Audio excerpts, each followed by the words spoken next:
अस्सलाम वालेकुम। पाकिस्तान में महंगी बिजली हमेशा से ये मसला रहा है, मगर इसके पीछे जो वजूहत हैं वो तो आपको अब तक तकरीबन पता चल ही चुकी है। लेकिन ये कब तक रहेगी, ये बड़ी भयानक रिपोर्ट सामने आई है और सेनेट में इसकी रिपोर्ट पेश की गई है। तो वहाँ से ये डाटा सारा आगे अखबारात ने उठाया, फिर आगे आप तक हम पहुँचा रहे हैं। इनमें 180 ऐसे IPPs हैं जो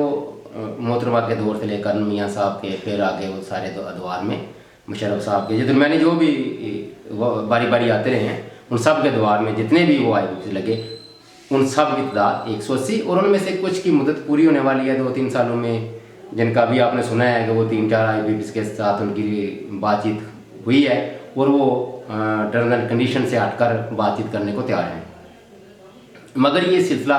ज़ाहिर है एकदम ही तो ये 180 लगे नहीं, इसी तरह ये एकदम ये ख़त्म भी नहीं होने जा रहे। ये कोई 2030, कोई 32, कोई 35, कोई 36, कोई 2040, 41, कोई 50, कोई 51, 52, ये 2052 तक ये मसला चलेगा। उस वक्त तक अगर अल्लाह ने ज़िंदगी दी तो ठीक है, वरना जो ज़िंदा होंगे वो देख लेंगे कि वो उस वक्त क्या सूरत हाल होती है। हालांकि ये इतनी सूरत हाल भयानक होनी नहीं चाहिए, लेकिन ये बन गई। देखिए, पाकिस्तान की ज़रूरत से कोई 3 गुना या 2 गुना ज़्यादा अगर बिजली पैदा की गई तो उसके पीछे कोई ना कोई लॉजिक तो होगी, कोई ना कोई मनसूबाबंदी होगी कि ज़ाहिर है ये हमारा मुल्क किस रफ्तार से तरक्की करेगा, इतनी आबादी बढ़ रही है, इतनी उसकी हर साल जो ज़रूरत है वो बढ़ती जाएगी, इंडस्ट्री लगेगी, फिर वो तो बिजली पर जो चीज़ें शिफ्ट होनी हैं, मतलब इलेक्ट्रिक कारें हैं, बसें हैं, ट्रेन आगे आ रही हैं, तो ये सारा सिलसिला उसको मद्देनज़र रखकर ज़ाहिर किया होगा यकीनी तौर पर, इसीलिए लगाते रहे हैं। और कुछ उसके पीछे आपको पता है कि बैक्स और कमीशन वगैरह का चक्कर भी होता है। मगर हुआ ये है कि बिजली के कारखाने तो लगा दिए गए, अब आगे ना इस मुल्क में नई फैक्ट्रियाँ लगी, ना कोई प्रोडक्शन के सिलसिले शुरू हुए, ना कोई जो बिजली पर मुंतकिल करने के तरीक़ेकार हैं जिनमें गाड़ियाँ हैं, बसें हैं, ट्रेन हैं, वो भी उसमें कोई पेशरफ्त नहीं हुई। तो उस वजह से आपकी प्रोडक्शन तो इतनी बढ़ गई, लेकिन आगे कंजम्पशन उतनी ही रही जितनी वो 2-4 हज़ार अगर मेगावाट के साथ ऊपर नीचे हुई है तो उसको मैंने नहीं लगती इतनी। इसी वजह से वो मुआहदे, वो बिजली के जो आप कह लें एक वक्त में अक्सर मियाँ साहब इसका वो क्रेडिट लेते थे कि हमने बिजली ख़त्म कर दी, बिजली के कारखाने इतने लगा दिए, तो वो अच्छी बात है। लेकिन आगे इस सिलसिले को अगर जारी रखते, उस बिजली की जो प्रोडक्शन है उसको इंडस्ट्री में जाके तक से उसको देते या इंडस्ट्री को बढ़ाते, तो फिर तो ये इतना बड़ा मसला होना भी नहीं था। यकीन जानिए, आज अगर पाकिस्तान इंडस्ट्री में इतनी तरक्की कर दे और सब कुछ आहिस्ता आहिस्ता बिजली की तरफ इसको तब्दील करना शुरू कर दें तो ये सारी खपत हो जाए। मुझे अब लगा ये रहा है कि जिस तरह अब एक्स्ट्रा हो गई है और चंद सालों बाद ये होगा कि जब आप बिजली की तरफ जाएंगे ना चीज़ें लेकर, गाड़ियाँ, मोटरसाइकिल, बसें, अपने ट्रेन, घरेलू में और सोलर आ जाएगा, तो ये शायद उस वक़्त कम बढ़ जाए। अब ज़्यादा होने का मसला है और चंद सालों में फिर कम होने का मसला शुरू हो जाए, क्योंकि ज़ाहिर है अभी जो सरदर्दी है उसको ख़त्म करने के लिए आप वो मुआहदे दोबारा रिविज़िट कर रहे हैं, उन पर दोबारा बातचीत कर रहे हैं, कुछ को ख़त्म करने की कोशिश कर रहे हैं, कुछ की पेमेंट रुकवाने की, कोई रोक कर, कोई कम कर ये सब कुछ सिलसिला चला रहे हैं। लेकिन ये देखें कि 2052 तक कितने ट्रिलियन आपको देने पड़ेंगे, वो कितने 100 अरब रुपया बन जाएगा। वो जुल्म है असल, और उस वक्त तक तो पाकिस्तान की मईशत का सवा सत्यानाश हो जाएगा। और जो इसमें गैर मुल्कियाँ में चाइना CPEC के ज़रिए लगे हुए हैं, वो तो ज़ाहिर है रिविज़िट नहीं करेंगे, वो कहेंगे भाई ठीक है हमारी पेमेंट हमें दो, बाद में जो आप कहाँ से लेके आते हो, चलो 2-4 अरब डॉलर आपको वो आपके अकाउंट्स में रख देते हैं,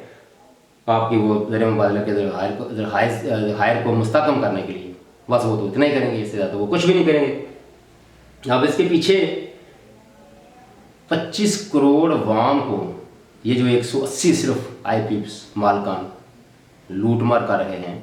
क्या इसको 2052 तक जारी रखना चाहिए? हाँ, इसका एक और मुतबादिल भी है कि आप फौरी अपने मुल्क में अपनी ऑटोमोबाइल इंडस्ट्री को इलेक्ट्रिक तरफ शिफ्ट करना शुरू कर दें, नई इंडस्ट्री लगाएं ताकि मुल्क में कंजम्पशन बढ़े, और जो बिजली पैदा कर रहे हैं वो बेचकर वही पैसे उनको दे दिए जाएं, ना कि वो बंद कारखाने पड़े हों और आप वहाँ से पैसे निचोड़ कर आप उनको पे करें। एक तो ये तरीका है। और दूसरा तरीका, अपनी जितनी इंडस्ट्री के साथ साथ उनके साथ, इंडस्ट्री को सप्लाई के साथ साथ आप उनसे इस बात पे दोबारा बातचीत कर सकते हैं कि कम से कम जितने मेगावाट के वो मंसूबे लगाए गए हैं या जितनी वो पैदावार करते हैं, हम सिर्फ पेमेंट उसकी करेंगे।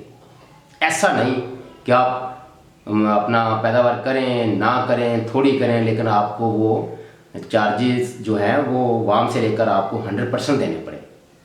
इस बात पे अगर कर लें तो शायद कुछ बेहतरी निकल आ सकती है, वरना ये 2052 तक बुरा हाल रहेगा। क्योंकि इंडस्ट्री लगाना, फिर ये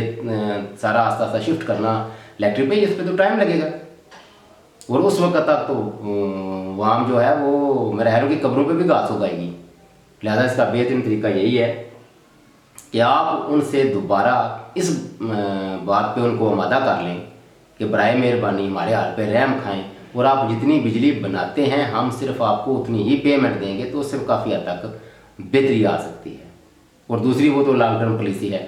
वो उस पर तो आपको पता ही है, इतना हमारे यहाँ मनसूबाबंदी का फुकदान है। वो जाकर 40% शरह खानगी के साथ वो हमें से ऊपर जाते हैं ना, बैठते हैं। वो कौन सा अफलातून है यहाँ को आसमान से टपकी को लग मखलूक है। तो जाकर है वो दोबारा बातचीत करते वक्त